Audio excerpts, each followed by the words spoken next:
할렐루야. 이곳에 계신 모든 분들은 하나님과 주 예수 그리스도를 믿는 믿음으로 말미암아 이 자리에 앉아 계신 줄로 믿습니다. 여러분, 하나님 살아계신 거 믿으시지요? 예수님이 그리스도이신 것을, 메시아이신 것을 믿으시지요? 그렇다면 그 하나님과 주 예수 그리스도를 믿는 그 믿음의 삶이 어떤 삶일까요? 예수를 믿든지 믿지 않든지 모든 인간은 이 세상에 태어나서 살아갑니다. 우리는 얼마 전에 사도행전을 전체 같이 묵상을 했고 이제 예레미야로 넘어왔습니다. 예레미야서로 넘어와서 예레미야서를 묵상하는데도 사실은 예수를 믿든 믿지 않든 이 땅을 살아가는 삶, 인생들의 삶의 문제에는 조금 하나님이 무관심하신 것 같기도 해요. 예수를 믿어도 이 땅을 살아가는 삶 가운데서는 여러분, 어려움과 힘겨움과 아픔이 그대로 우리 삶 가운데 있어요. 예수를 믿는 순간 모든 고민과 모든 갈등과 모든 어려움들이 싹 없어진다면 예수님 안 믿을 사람이 어디 있겠습니까? 우리의 삶은 여전히 위협과 답답함들이 그대로 남아 있는 것 같습니다. 자녀의 문제는 언제나 그 자리에 그대로 있는 것 같습니다. 경제적 문제도 언제나 그 자리에 그대로 있는 것 같습니다. 육체적 연약함과 삶의 갈등도 언제나 그 자리에 그대로 남아 있는 것 같습니다. 그렇다면 성경은 우리가 오늘 봉독한 예레미야서는 과연 지금 예레미야서는 예수님 오시기 한 500년 전, 지금으로부터 보면 2500년 전을 살아갔던 그들의 삶에도 하나님은 별로 관심 없는 것 같은 그런 느낌. 그렇다면 오늘을 살아가고 있는 예수를 믿는다고 말하는 우리의 삶에는 하나님은 관심을 가지고 계실까? 이런 질문을 해볼 수밖에 없습니다.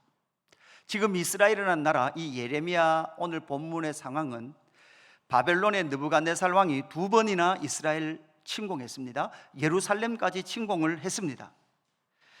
그리고 다니엘과 에스겔은 이미 바벨론으로 포로로 잡혀가 있습니다. 잡혀간 사람들은 어떤 사람들이 잡혀갔는가? 24장에 보면 유능하고 뛰어난 사람들이 모두 다 잡혀갔습니다. 본토에 남아있는 사람들은 아주 연약한 사람들이 대부분 남아있습니다. 이런 상황 가운데서 본토에 남아있는 사람들도 지금 무슨 상황에 빠져요? 혼란에 빠져요. 어떤 혼란에 빠지는가 하면 하나님의 나라가 바벨론에게 망해가고 있어요. 그뿐만 아니라 이런 위기가 빨리 안 끝날 것 같아요.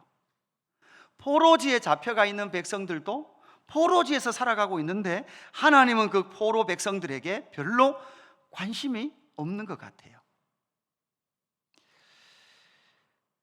그들은 하나님 앞에 질문할 수밖에 없습니다. 하나님, 우리의 미래는 어떻게 됩니까?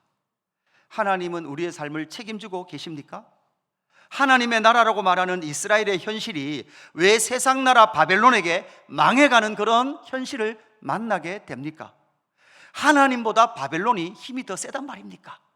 여러분, 이런 질문이 계속해서 쏟아질 수밖에 없는 그 상황이 지금 이스라엘, 예루살렘을 중심했던 그 하나님의 나라 백성들의 뭐였다는 거예요? 질문이었다는 거예요. 수가 보이지 않습니다. 방법이 보이지 않습니다. 여러분, 오늘을 살아가고 있는 우리의 삶의 현실과도 같을 때가 있는 것 같아요. 제가 지난번 우리 사도행전을 할 때도 말씀을 많이 그렇게 드렸지만 예수 그리스도를 믿는 삶은 고난의 삶이요 박해의 삶이다고 워낙 설교를 많이 해서 그런지 여러분, 사실 지금 제가 목회를 지금 예수교회를 개척하고 14년 차 이렇게 오면서 지금만큼 경제적으로 어려운 시기가 없었던 것 같아요. 대표적으로 여러분, 예수그림교회 자영업 하시는 분들을 제가 이야기를 들어보면 가장 힘든 시기를 통과하고 있는 것 같아요. 자영업자들 고개를 끄덕여 보시죠. 가장 어려운 그 시기를 통과하면서, 그래서 때로는 제 아내가 농담처럼 당신이 예수 믿으면 그렇게 고난 있고 박해가 있다 그러니까 자꾸 그 말을 하니까 더 힘든 거 아니냐 뭐 이렇게 말하기도 해요. 혹시 그런 건 아닐까? 자영업자들이 있습니다. 그러면 직장인들은 괜찮습니까? 예수 믿는 그 직장인들은 이 직장 속에서 여러분 별로 그렇게 그 삶이 만만치 않고 그렇게 힘겨운 시간을 지나기도 하는 거죠. 청년들은 어떻습니까? 청년들도 마찬가지인 것 같아요. 대구의 목사님들을 만나보면 교회의 청년부 자체가 이제는 없다 그래요. 그죠? 예수 그리스도교회만한 규모의 청년부가 있는 교회는 거의 지금은 사라졌습니다. 주일학교 부서가 있는 교회는 거의 없어요. 두루네거리 어느 교회에 그죠? 어른 성도가 300명이 넘어가는데 청년부부터 해서 유치부까지 부서가 없대요. 그 말은 어른들만 300~400명 모여 있는 거지 자녀들은 하나도 그 교회에 남아있지 않는 상황이라는 거죠. 깊은 수렁과 아픔이 우리 가운데 주어졌고 그것이 빨리 끝나지 않을 것 같습니다. 미래도 점점 더 어두워집니다.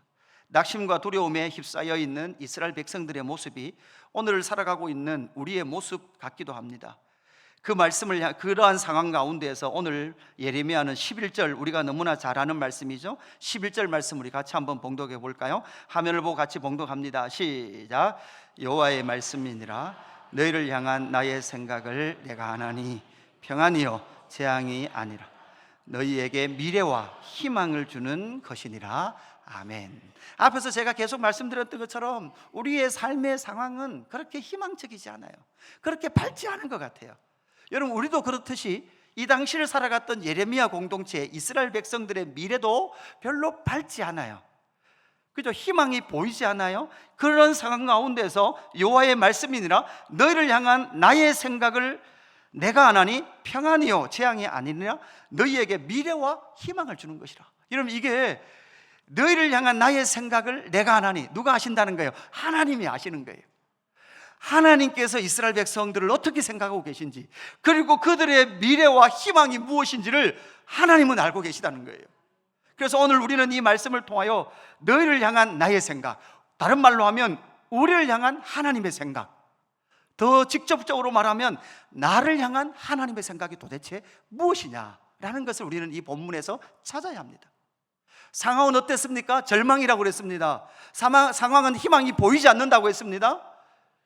그뿐만 아니라 세상 나라로부터 하나님의 나라 백성들이 망해가고 있는 그 현실 속에서 하나님은 너희를 향한 나의 생각을 나는 안단다, 이렇게 말씀하고 계세요. 이 말씀은 사실 포로지에 가 있는 백성들에게도 말해주는 말씀이고 본토에 남아있는 이스라엘 백성들에게도 말해주는 말씀이에요.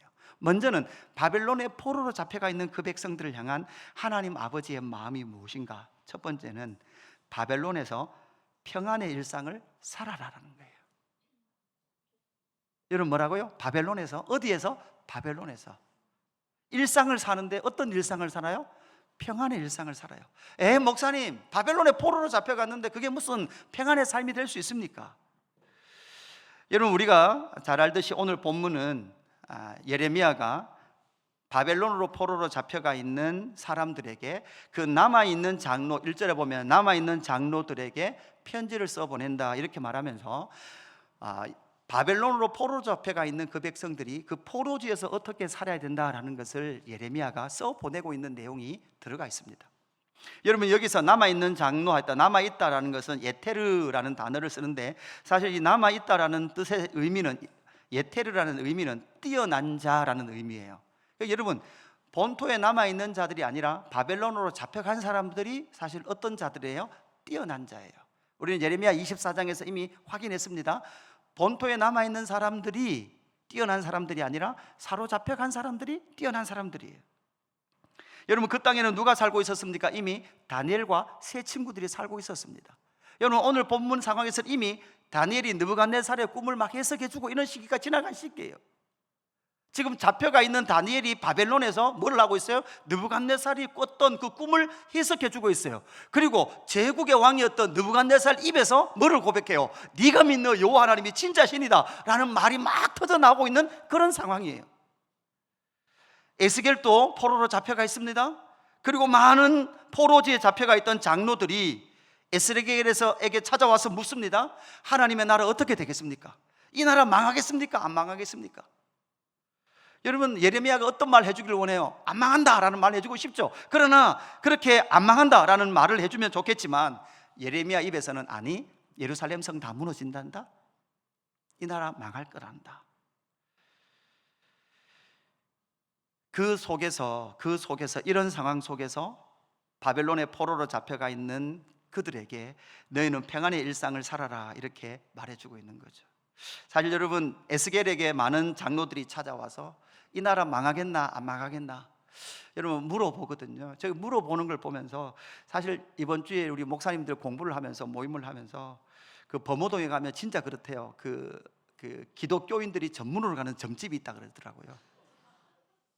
기독교인이 전문으로 가는 점집이 있는데 그 무당이 그런데요. 만나 목사님, 이제 친한 목사님이 있어서 그 무당하고 점치는 사람 이야기하는데, 점치는 사람이 그런데요. 목사님, 왜 이렇게 교회 다니는 사람들은 점집에 많이 옵니까? 왜 이렇게 교회 다니는 사람들이 점집에 많이 옵니까? 그래서 목사님이 이렇게 말해줬대요. 교회 다니는 사람은 영적이라서 영적인 것에 갈망이 있어서. 근데 여러분, 점치는 사람은 어때요? 하라 하지 마라, 이번에 집 사라 사지 마라 이렇게 이야기하죠. 근데 성경은 여러분, 집 사라 사지 말라는 말을 해줘요 안 해줘요? 안 해줍니다. 우리는 이 땅에서 내가 지금 어느 대학을 갈까, 이 대학을 갈까, 저 대학을 갈까라는 명확한 답을 받고 싶어요. 그러나 여러분, 성경은 절대 그런 답을 해주지 않아요. 성경은 하나님의 큰 뜻 안에서 우리를 향하신 하나님의 부르심을 발견하고 가야만 보이는 것이 하나님의 길이고 예수님의 길이에요. 그걸 모르니까 예수 믿는다고 말하는 사람들조차도 계속 가서 뭐 하고 싶은 거예요? 묻고 싶은 거예요. 그래서 내 삶에 문제만 없으면 모든 것이 해결된다라고 생각하지만, 그러나 여러분 좀 살아보니까 그 문제는 절대 해결되지 않더라는 거예요. 한번 묻기 시작하니까 물어볼 것이 너무나 많아지더라는 거예요. 그리고 여러분, 그 사람이 점치는 사람의 말이 한 번 맞는 순간 내 인생은 모두 다 누구에게 사로잡혀요? 그 점치는 사람에게 사로잡혀요. 모든 걸 다 물어봐야 돼요. 그 상황 가운데에서 예레미야는 포로지에 잡혀가 있는 백성들에게 뭐라고 말합니까? 5절부터 우리 7절 말씀 여러분 같이 우리 한번 봉독해 볼까요? 화면을 보고 같이 봉독합니다. 시작. 너희는 집을 짓고 거기에 살며 텃밭을 만들고 그 열매를 먹으라. 아내를 맞이하여 자녀를 낳으며 너희 아들이 아내를 맞이하며 너희 딸이 남편을 맞아 그들로 자녀를 낳게 하여 너희가 거기에서 번성하고 줄어들지 아니하게 하라. 너희는 내가 사로잡혀 가게 한 그 성읍의 평안을 구하고 그를 위하여 여호와께 기도하라. 이는 그 성읍이 평안함으로 너희도 평안할 것임이라. 아멘. 여러분, 바벨론의 포로로 잡혀가 있는 그 백성들에게 뭐라고 말씀하는가 하면, 너희는 집을 짓고 거기 살며 텃밭을 만들고 그 열매를 먹으라. 여러분, 기본적으로 텃밭을 만들 수 있어야 돼요. 여러분, 텃밭을 만들면 먹으라 이렇게 말씀하죠. 여러분, 이걸 뭐라면 아내를 맞이하여 자녀를 낳고 너희 아들이 아내를 맞이하여 너희 딸이 남편을 아내로 맞이하여 너희의 자녀를 낳게 하고 거기에서 줄어들지 말고 내가 너희를 사로잡게 한 그 성읍을 위하여 말하여 평안을 위하여 기도하라. 여러분, 오늘 7절 말씀에 보면 평안이라는 단어가 3번 등장해요. 그게 샬롬이거든요. 샬롬이거든요. 바벨론으로 포로로 잡혀가 있는 그곳에서도 너희가 뭐라는 거예요? 샬롬의 삶을 살라는 거예요. 여러분, 포로제가 있어서 그 백성들에게 탄압을 당하고 있고 박해를 당하고 있는 것 같지만, 그럼에도 불구하고 여러분 자세히 보시면 그 성읍의 평안은 누구 때문에 평안할 수 있는 거예요? 이스라엘 백성들 때문에 평안할 수 있는 거예요. 하나님의 백성들을 바벨론으로 옮기셔서 그 당시의 제국이었던 그 바벨론의 평안을 구해라. 그래야 너희도 그곳에서 평안한 그 삶을, 샬롬의 삶을 살면서 하나님의 백성으로서 그 수요를 막이라는 거죠. 줄어들지 아니하도록 하라는 거죠. 사랑하는 성도 여러분, 이 말씀은 신약 시대를 살아가고 있는 저와 여러분도 똑같아요. 예수님께서 제자들을 남겨두시면서 내가 다시 오는 그날까지 너희들 이 땅에서 잘 살아라. 그리고 너희들 효과적으로 너희들 복음 전할 뿐만 아니라 너희들 이 땅에 잘 뭐해라? 남아있어라. 믿음의 대를 이어서 너희가 이 땅 가운데 그 평안의 삶을 살며 믿음의 삶을 살아라 라고 말씀하셨던 것이 예수님께서 제자들에게 말씀했던 그 삶입니다. 에스겔서 16장에 보면 포로저에 가 있는 에스겔이잖아요. 에스겔 선지자가 그 백성들에게도 이렇게 말해요. 내가 내 곁으로 지나갈 때 내가 피투성이가 되어 발질하는 것을 보고 내게 이르기를 너는 피투성이라도 말아 살아 있으라. 그러니까 사실 여러분, 앞에서 서론에서 말씀드렸던 것처럼 이 땅을 살아가고 있는 그리스도인들이 때로는 삶의 모습을 보면 피투성이 같아요. 말씀드렸듯이 예수를 믿어도 때로는 자녀의 문제가 전혀 해결되지 않는 것 같아요. 내 삶의 경제적 문제가 전혀 해결되지 않는 것 같아요. 내 인생에 일어나는 그 삶의 문제는 계속되는 것 같아요. 아니, 때로는 너무 답답해서 저는 그런 마음도 들어요. 얼마나 답답했으면 거기 가서 물어볼까? 거기가 어디예요? 궁금하신 분은 저에게 문자를 보내십시오.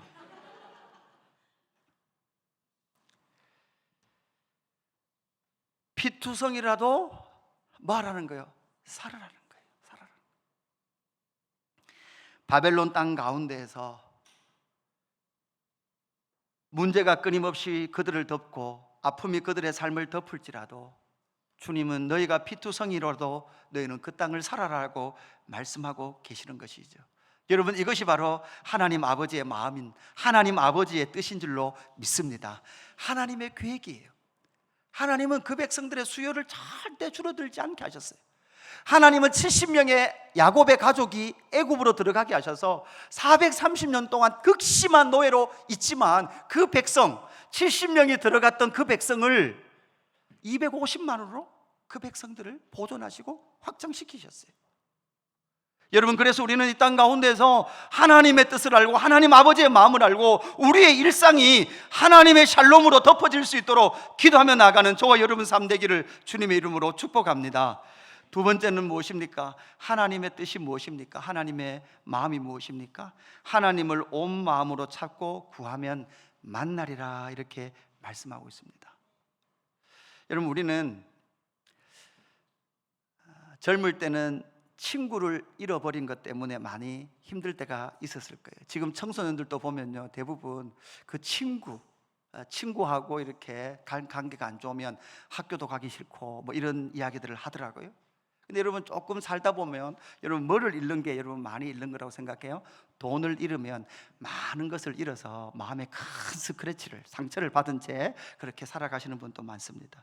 조금 더 지나면 여러분, 뭐를 잃어버리면 힘든다 그래요? 명예를 잃어버리면 힘들다 그러고.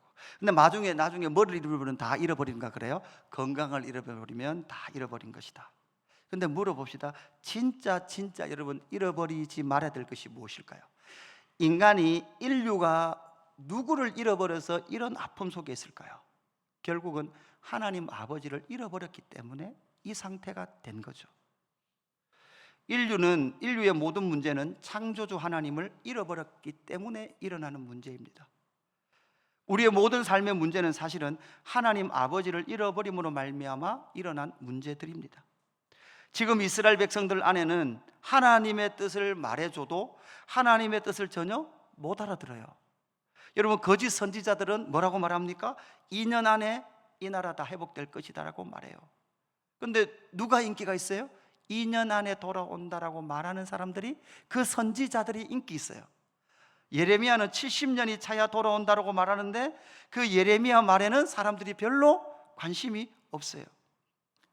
여러분, 10절 말씀, 오늘 10절 말씀에 보면 이렇게 말하고 있죠. 여호와께서 이와 같이 말씀하시니라, 바벨론에서 70년이 차면 내가 너희를 돌보고 나의 선한 말을 너희에게 성취하여 너희를 이곳으로 돌아오게 하리라.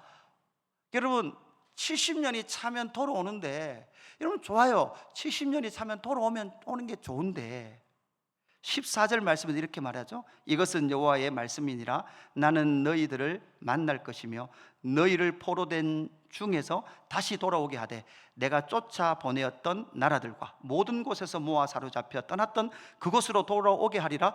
이것은 여호와의 말씀이니라. 그러니까 하나님은 포로지로 잡혀가 있던 그 백성들을 기어이 본토로 돌아오게 하신대요. 그런데 여러분, 몇 년이 지나야 돌아온대요? 70년.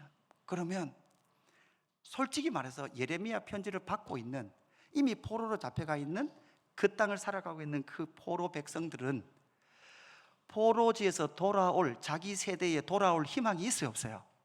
없어요. 여러분, 앞으로 70년 더 사실 분 계십니까? 70년.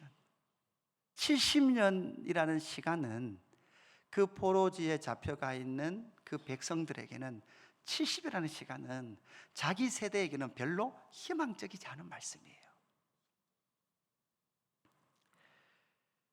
언제 회복된단 말인가? 너무 먼 게 아닌가? 여러분 경제적으로 좀 어려우시죠? 조금만 참으세요. 70년만 참으세요. 지금 막 자골신경독으로 막 너무 아프시죠? 그죠? 케토톡 붙여도 안 되죠? 70년만 참으세요. 과연 70년만 참아라라는 이 말이 그들에게 위로가 되었을까? 여러분 예수님께서 다시 오신다고 말씀하셨고 또 속히 오신다고 말씀하셨는데 2000년 동안 안 오고 계시죠? 예수님이 다시 오신다라는 말이 위로가 됩니까? 여러분 혹시라도 주님이 여러분에게, 저와 여러분에게 좀 많이 기다렸지? 조금만 더 기다려라, 100년만 더 기다려라 이래 해도 여러분 예수님 다시 오실 것을 만날 사람 여기는 없어요. 그런데 주님 뭐라고 말씀하시느냐? 12절 13절 같이 읽습니다. 12절 13절 시작. 너희가 내게 부르짖으며 내게 와서 기도하면 내가 너희들의 기도를 들을 것이요 너희가 온 마음으로 나를 구하면 나를 찾을 것이요 나를 만나리라. 아멘. 여러분 70년이 차기 전에 사실 이스라엘 백성들이 70년이 되어서 그 백성들이 본토로 돌아오는 눈에 보이는 회복이 있기 이전에 그 70년의 시간을 어떻게 살아가야 할 것인가, 70년의 바벨론의 그 삶이 정말 70년이 지나야 희망이 있는 것이 아니라 오늘 지금 하나님을 찾으면 하나님 뭐 하신다는 거예요? 만나 주시겠다는 거예요. 할렐루야. 이것이 바로 하나님의 생각이에요. 지금 너희가 바벨론에서 말하는 거예요. 나를 찾으라는 거예요. 여러분 이것이 누구였습니까? 이게 다니엘이었어요. 다니엘과 세 친구였어요. 바벨론 땅에서도 내가 하나님 찾고 왕의 진미를 먹지 않는다면 하나님께서 나를 만나 주시리라. 내가 느부갓네살의 신상에 절하지 않냐면 내가 풀무불에 들어갈지라도 하나님은 나를 만나 주시리라. 그래서 그들은 풀무불에서 누구를 만났어요? 주 예수 그리스도를 만났어요. 세 사람이 들어갔는데 네 사람이더라고요. 여러분 우리가 그 영웅남 같은 그 이야기에 머리털 눈썹 하나 안 탔더라. 여러분 이것도 중요한 위로긴 하지만 더 큰 위로는 무엇이라는 거예요? 바로 그 자리에 주님이 찾아오셨다는 거예요. 사자의 입이 막혀서 닫게 하셔서 그들이 사자의 밥이 되지 않았다라는 이야기보다 더 큰 위로는 무엇입니까? 바로 사자가에게 잡혀먹을 그 현장에 주님이 찾아오셨다는 거예요. 그들은 그곳에서 주님을 만났다는 거예요. 그것이 진짜 하나님의 생각인 줄로 믿습니다. 여러분 하나님은 찾으래요. 70년이 차기 전에도, 그 물리적 시간이 차기 전에도, 역사적 시간이 차기 전에도 너희는 나를 찾아라, 나에게 기도해라, 나에게 부르짖어라, 너희가 온 마음으로 나를 구해라, 그러면 내가 너희를 만나리라. 이것이 바로 하나님의 생각인 줄로 믿습니다. 여러분 그러니까 우리가 하나님의 소망, 그 소망이 70년이 차면 있는 것이 아니라 이 뜻을 아는 그 순간부터, 하나님을 찾는 순간부터 우리에게 소망이 있는 줄로 믿습니다. 이것이 바로 하나님의 생각이에요. 마지막 세 번째는 하나님의 참 선지자를 남겨주시리라 라는 것입니다. 여러분 예레미야가 참 선지자입니까? 오늘 본문에 보면 아합과 시드기야라는 거짓 선지자가 나타나는데 그 거짓 선지자들 아합과 시드기야, 이름도 참 독특하죠. 북이스라엘의 가장 악했던 왕이었던 아합과 똑같은 선지자가 나와요. 아합과 시드기야. 그들은 무엇입니까? 그들은 거짓 선지자였습니다.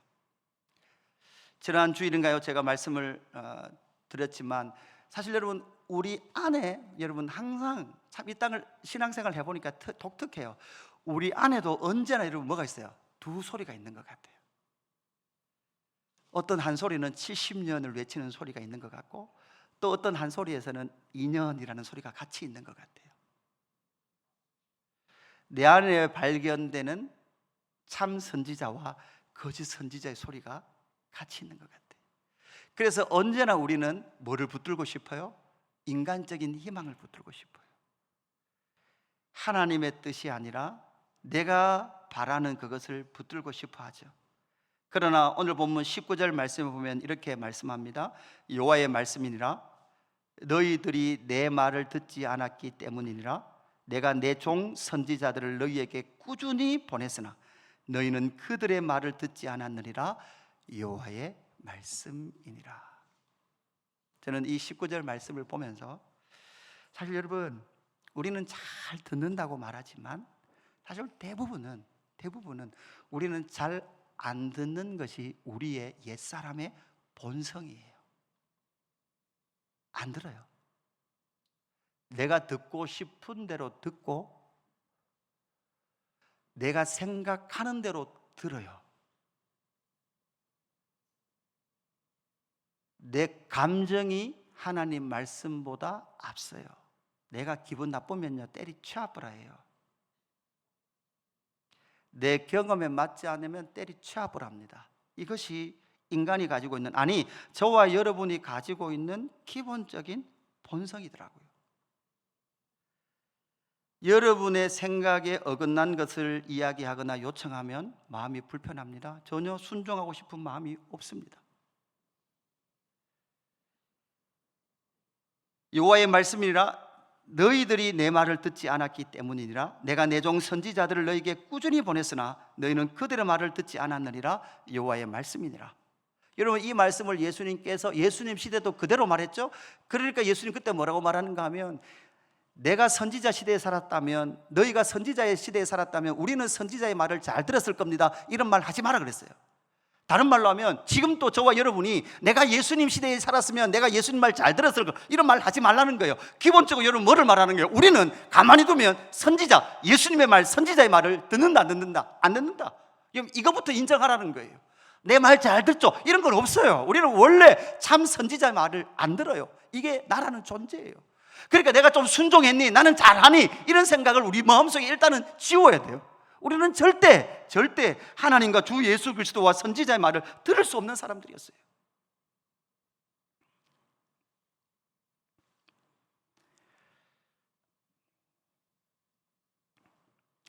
하나님은 그 거짓 선지자들을 모두 다 죽이겠다고 32절에서 말씀합니다. 결국은 여러분, 그 거짓 선지자들을 다 멸하시겠다는 말이 뭐예요? 거짓을 말하는 것들이 더 이상 하나님 나라 안에 소통되지 않도록 하시겠다는 거죠. 예수님은 요한복음 5장 25절에서 이렇게 말씀합니다. 우리 같이 읽을까요? 요한복음 5장 24절 시작. 진실로 진실로 너희에게 이르노니 죽은 자들이 하나님의 아들의 음성을 들을 때가 오나니 곧 이때라. 듣는 자는 살아나리라. 아멘. 여러분, 죽은 자들이 하나님의 아들의 음성을 들을 때가 오나니, 여러분 이게 예수님께서 다시 오시는 그날 죽은 자들이 들을 그때일 수도 있지만, 요한복음 5장 말씀에서는 사실 여러분 참 선지자의 말을 듣지 못하는 상태에 있는 자들을 모두 다 뭐라 그래요? 죽어 있는 자들이에요. 그래서 여러분, 저와 여러분은 허물과 죄로 죽었던 자들이에요. 죽었던 자들인데 하나님의 아들의 음성을 들을 때가 와요. 언제예요? 곧 이때예요. 곧 언제예요? 70년 바벨론의 포로로 잡혀가 있는 절망적인 순간에, 그 상황에서도 여러분 죽은 자 같죠? 사실은 바벨론에 가 있는 것들은 현실적으로 보면 죽은 자 같아요. 본토에 남아있는 것들도요, 여러분 죽은 자 같아요. 죽은 자 같은 그 상황 가운데서 하나님의 아들의 음성을 들을 때가 오나니, 예수님께서 다시 오실 때다? 아니에요. 곧 이때라. 이때 지금 이때. 여러분, 예수 믿는다는 것은 예수님의 음성을 듣고 그 음성을 따라가는 자들, 그들이 바로 예수 그리스도를 따르는 자들인 줄로 믿습니다. 여러분, 예수님의 음성을 듣고 계십니까? 이 말씀을 통해서 예수님의 음성을 들어야 되죠. 여러분, 설교를 준비하면서, 그죠? 바벨론에게서 평안의 일상을 살아가라. 하나님을 온 마음으로 찾고 구하면 만나리라. 여러분, 이 하나님의 뜻을 나누고 준비하면서 저도 그랬어요. 아니, 하나님 70년이 돼야 회복되는데 아니 희망이 잘 안 보여요. 포로지에 가 있는 그 백성들의 희망이 전혀 보이지 않아요. 제가 만약에 그 포로지에 가 있는데 예레미야가 70년이라는 말을 하면 상당히 절망했을 것 같아요. 그런데 그 중간에 하나님이 주님의 음성처럼 본문 봐라. 지금 구하라 그러잖아. 지금 찾으라 그러잖아. 온 마음으로 찾으라 그러잖아. 그러면 70년 후에 만나주는 것이 아니라 지금 만나주겠다고 약속하시잖아. 이게 주님의 음성으로 들리더라고요. 요한복음 10장 16절 말씀 같이 읽습니다. 요한복음 10장 16절 시작. 또 우리에게 듣지 아니한 다른 양들이 내가 인도하여야 할 터이니 그들도 내 음성을 듣고 한 무리가 되어 한 목자에게 있으리라. 아멘. 여러분, 예수님 시대에는 그 무리에 들지 않았지만 그 이후에 예수님 무리에 들 열방의 교회 공동체, 그 공동체도 한 목자이신 예수 그리스도의 음성을 듣게 되는 그 놀라운 역사가 있게 될 것이다 라고 우리에게 말씀해 주시는 거죠. 예수를 믿어도 내 감정대로 믿어요. 예수를 믿어도 내 성질대로 믿어요. 여러분, 그것이 아닙니다. 기록된 이 진리의 말씀이 주님의 음성으로 들리기까지 말씀함에 머물러 있으십시오. 그리고 그 말씀을 들으십시오. 이것이 바로 우리를 향하신 하나님의 생각이요 하나님의 뜻인 줄로 믿습니다. 나를 향하신 하나님의 계획, 나를 향하신 하나님의 생각, 그 생각은 절망과 포기와 낙심이 아니라 희망과 미래의 소망을 주시는 말씀이신 줄로 믿습니다. 그것이 바로 하나님의 생각인 줄로 믿습니다. 여러분, 그 마음 가지고 이 바벨론과 같은 세상을 힘있게 살아가는 저와 여러분 되기를 주님의 이름으로 축복합니다.